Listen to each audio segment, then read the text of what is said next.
Ok, aujourd'hui j'ai décidé de remplacer mes fidèles écouteurs JBL 225 TWS trouvables à moins de 30 € par les derniers AirPods Pro 2 trouvables à 300 €.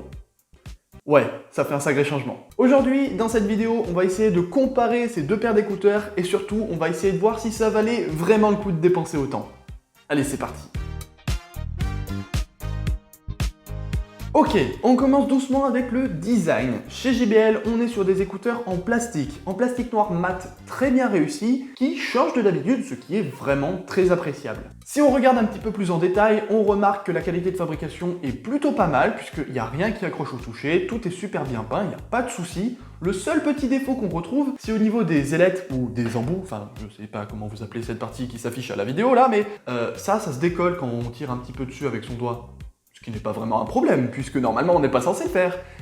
Mais moi je suis un peu débile, donc je le fais quand même. Pour ce qui est de la taille de ces fameux 225 TWS, on est sur des écouteurs un petit peu plus longs et un petit peu plus gros que ce qui se fait sur le marché actuellement, mais c'est pas trop gênant, ils mesurent pas 1 mètre non plus. La dernière chose qu'on peut regarder au niveau du design, c'est le boîtier, et au niveau du boîtier, chez JBL, il n'y a rien de spécial. On retrouve le même plastique noir mat très bien réussi, et puis voilà, il n'y a pas de fantaisie, il n'y a rien, c'est juste un boîtier, ça fonctionne très bien, on n'en demande pas plus, donc bien joué JBL. Maintenant pour ce qui est des AirPods Pro 2, ici on est sur des écouteurs en aluminium blanc brillant, très joli, mais qui ne change pas d'habitude puisqu'on retrouve ce même blanc brillant sur tous les autres AirPods. Au niveau de la qualité de fabrication, on s'y attendait, mais forcément pour ce prix-là c'est juste nickel, il n'y a rien à redire. Petit point très important qu'on peut remarquer au niveau du design, c'est que effectivement les AirPods Pro 2 sont beaucoup plus petits et beaucoup plus fins que les JBL. D'ailleurs, je sais pas ce que vous en pensez, mais je me trouve archi dégueulasse avec les écouteurs JBL dans les oreilles. Mais, oh mon dieu, mais comment je suis BG avec ces AirPods dans les oreilles! Personne ne pense ça. Je me fais des films. Au niveau du boîtier, chez Apple, on retrouve le même aluminium blanc brillant qu'on retrouve sur les AirPods en eux-mêmes, sauf que là, ça pose un gros problème, parce que ça veut dire qu'il est hyper facile à rayer. Par exemple, moi je suis pas quelqu'un qui maltraite vraiment mes écouteurs, je les glisse dans ma poche, je les pose sur ma table et c'est tout. Je les mets jamais avec mes clés dans ma poche, je fais vraiment attention à bien en prendre soin et pourtant ils sont remplis de micro-rayures. Alors c'est pas vraiment un problème en soi, mais c'est juste tellement dommage, pourquoi vous avez fait ça Apple? Après pour le reste, bien sûr le boîtier est très simple, très efficace et super bien pensé. On va même retrouver une petite encoche pour pouvoir mettre une sonde pour pouvoir attacher plus facilement ses AirPods à sa ceinture ou à ses clés par exemple, donc c'est hyper pratique. Donc conclusion, effectivement sur le point du design, c'est Apple qui gagne le round. Mais franchement, pas de si loin que ça. Et d'ailleurs, je dois le préciser ici, mais les JBL ont déjà vécu 3 ans en ma compagnie et ils fonctionnent toujours très bien, ce qui est très impressionnant, surtout que je les utilise vraiment beaucoup. Donc rien que pour ça, je vais donner un petit point bonus aux JBL, point que je ne donnerai pas aux AirPods puisque ça fait qu'un seul mois que je les ai. Ouais, c'est pas fair play, je m'en fous, c'est ma vidéo, je fais ce que je veux. Ok, au niveau du son, pour les 225 TWS, c'est franchement sympa. Bon, effectivement, ils ont rien d'exceptionnel, ça c'est sûr. Mais pour écouter de la musique, ça fonctionne rudement bien. Je me suis jamais vraiment plaint de la qualité sonore de ces JBL. Pourtant, si on se met à regarder un petit peu plus en détail ces écouteurs et qu'on s'intéresse notamment à la réponse en fréquence de ces écouteurs, on se rend compte qu'au niveau des basses, c'est pas terrible. Et oui, effectivement, ça se fait ressentir à l'écoute, les basses sont plutôt timides avec ces écouteurs. Mais après, pour le reste, il n'y a pas vraiment de problème, les médiums sont très présents, les aigus aussi, donc pour écouter de la musique, comme je l'ai dit avant, ça fonctionne rudement bien. Le plus gros problème de ces écouteurs au niveau du son, c'est au niveau de la latence. Comme on n'est pas sur des écouteurs avec le dernier protocole Bluetooth, on se retrouve avec un décalage son-image d'environ 0,5 secondes. Ce décalage, il n'est pas du tout gênant si vous écoutez de la musique, mais lorsque vous regardez une vidéo, dites-vous que c'est carrément insupportable. Pour ceux qui n'arrivent pas à se rendre compte de à quoi ça correspond 0,5 secondes de décalage entre le son et l'image, dites-vous que ça correspond à peu près à ça. Et oui, c'est particulièrement pénible. Surtout pour les scènes d'action. Genre par exemple... Je le fais bien, hein? Ouais, je sais, c'est un de mes talents. Au niveau du son, chez Apple, par contre, on est sur un tout autre niveau. C'est juste dingue. Premièrement, les basses avec ces écouteurs sont juste exceptionnelles. À tel point qu'au début, j'ai eu un petit peu de mal, parce qu'à chaque fois que j'écoutais Bad Guy de Billie Eilish, j'avais l'impression de me prendre une droite toutes les secondes. Donc, c'était pas terrible au début, mais je m'y suis habitué parce que j'aime la douleur. Ensuite, bien évidemment, ces écouteurs ne sont pas juste exceptionnels grâce aux basses, ils sont exceptionnels en tout point. Les médiums sont exceptionnels et les aigus sont tellement bien mis en valeur, c'est juste trop agréable d'écouter quelque chose avec ces écouteurs. En plus de ça, on a le dernier protocole Bluetooth, c'est-à-dire que votre téléphone va compenser la latence des écouteurs pour faire en sorte qu'il n'y ait juste pas de latence, donc vous pourrez regarder une vidéo avec les AirPods sans problème, ce qui est vraiment bien. Donc conclusion pour le round du son, effectivement je vais encore une fois donner le point aux AirPods, mais je tiens à préciser que les JBL ne déméritent pas, ils ont un très bon son, surtout si vous ne faites qu'écouter de la musique avec vos écouteurs. Bon, pour les fonctionnalités, pour les 225 TWS, ça va aller très vite, ils en ont pas. Enfin, si, on a un bouton physique très peu pratique sur les deux écouteurs pour pouvoir mettre la musique en pause ou en play. Waouh! Chez Apple, par contre, pour les fonctionnalités, la liste est très longue.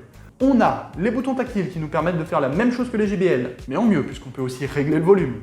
On a Siri, ce qui est très sympa, même si je trouve que son intérêt reste assez limité. On a aussi la réduction de bruit active, ce qui est juste extraordinaire, surtout si vous êtes en compagnie de quelqu'un que vous n'appréciez pas. En plus de ça, on a la transparence adaptative, ce qui est juste exceptionnel. Avec ça, on a l'impression de juste pas avoir d'écouteurs, et pourtant, ça réduit quand même les sons environnants trop forts pour préserver votre audition. Bref, c'est mon mode préféré, je l'adore, je les utilise quasiment que en transparence adaptative. Mais c'est pas fini au niveau des fonctionnalités, même le boîtier est bourré de technologie. À l'intérieur de ce boîtier, on va retrouver exactement la même puce qu'on va retrouver dans les AirTags, c'est-à-dire que ça va être hyper facile de le localiser. En plus de ça, si jamais vous l'avez vraiment perdu, on va carrément avoir un haut-parleur pour pouvoir faire sonner vos écouteurs.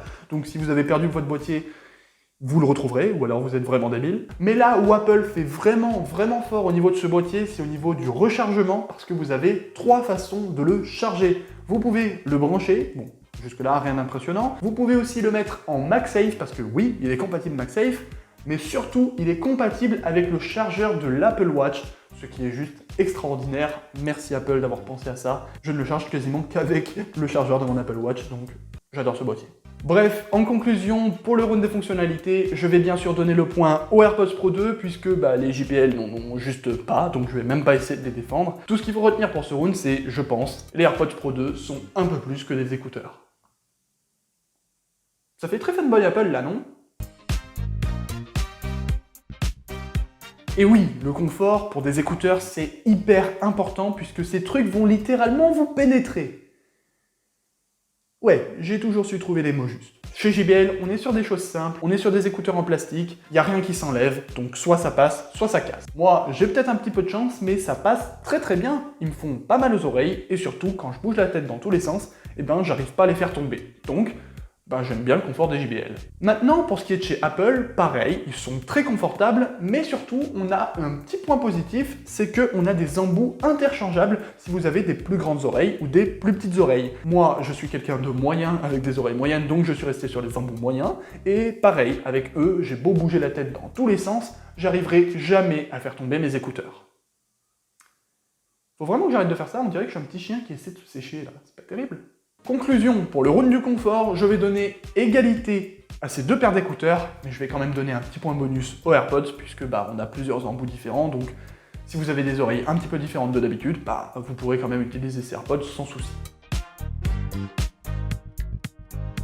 Bien, maintenant on va s'attaquer au round un peu plus rapide, puisque il n'y a pas grand chose à dire dessus. Au niveau de la batterie, 3 heures pour les écouteurs JBL, plus 13 heures avec le boîtier. Chez Apple, 6 heures pour les écouteurs, plus 24 heures avec le boîtier. Point pour Apple.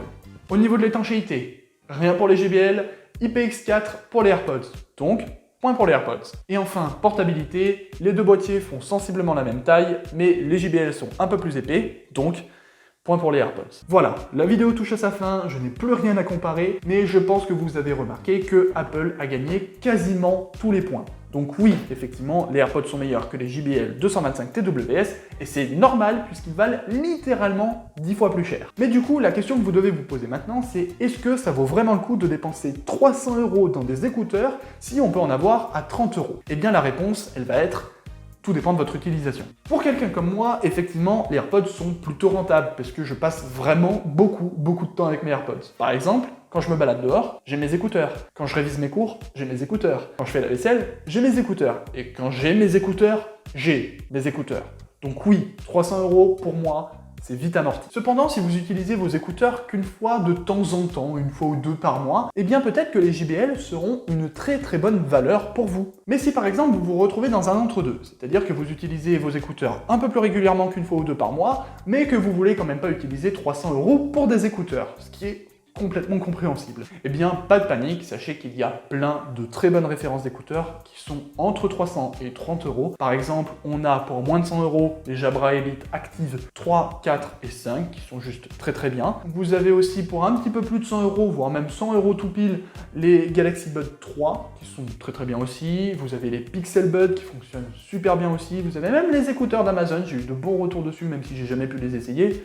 Bref, vous avez le choix, et en tout cas, si vous êtes perdu et que vous ne savez pas quel genre d'écouteurs vous pouvez acheter avec votre budget, eh ben n'hésitez pas à me le dire dans les commentaires, je me ferai un plaisir de vous aider, je suis là pour ça, donc n'hésitez vraiment pas. Bref, j'en ai vraiment fini avec ce comparatif entre des écouteurs à 30 € et des écouteurs à 300 €. Si la vidéo vous a plu, n'hésitez pas à laisser un petit pouce bleu, à vous abonner et à partager la vidéo autour de vous. Si vous avez des questions, des affirmations ou quoi que ce soit, n'hésitez pas dans les commentaires, j'essaie de répondre à tout le monde. Sur ce, moi je vous souhaite une excellente journée, une excellente soirée et une excellente fin de matinée.